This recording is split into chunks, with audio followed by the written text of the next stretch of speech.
رح احكي لكم اياها. يعني نحن اول وحده كانت عنا مو هي، بس اللي قبلها تخيلوا ضلت عنا بس 5 ايام. 5 ايام بس كانت كافيه لنعرف انه لا لا لا مستحيل. يا بطل كل هالشغله يا خليني بس نشف شعري اول بعدها بحكي لكم. هديك هلا بحكي لكم، هديك اللي اجت قبلها والله كنت عم بحكي لها لرفيقتي، رفيقتي عندها عامله، فوقت حكيت لها شو كان عم بصير قالت لي هي عمله نادره، هي ما في منها بكل العالم. هديك والله مصيبه مصيبه. بس كانت تجربتنا معها قصيره الحمد لله، اتخذنا القرار بسرعه يعني احسن. ونحن جايبين العامله عن طريق مكتب. تمام بتقولوا لي مثلا العامله ممكن تهرب، نحن عنا ما يعني عرفتوا.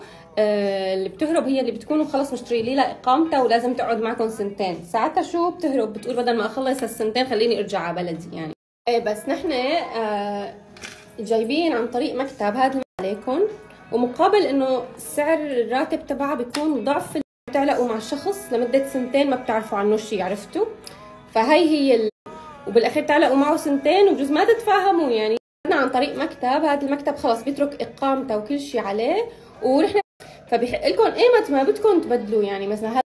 فهذا الشيء فيه مرونه كثير حلوه، ومشان هيك تشجعنا نجيب انه فينا نجرب قد ما بدنا لحتى نلاقي حدا يزبط معنا. فاول وحده جبناها استمرت عنا 5 ايام. طيب انا بحياتي بعد احكي لكم لحظه يعني اشك هذا لذلك انا كنت عم بقول لكم نصيحه اذا بدكم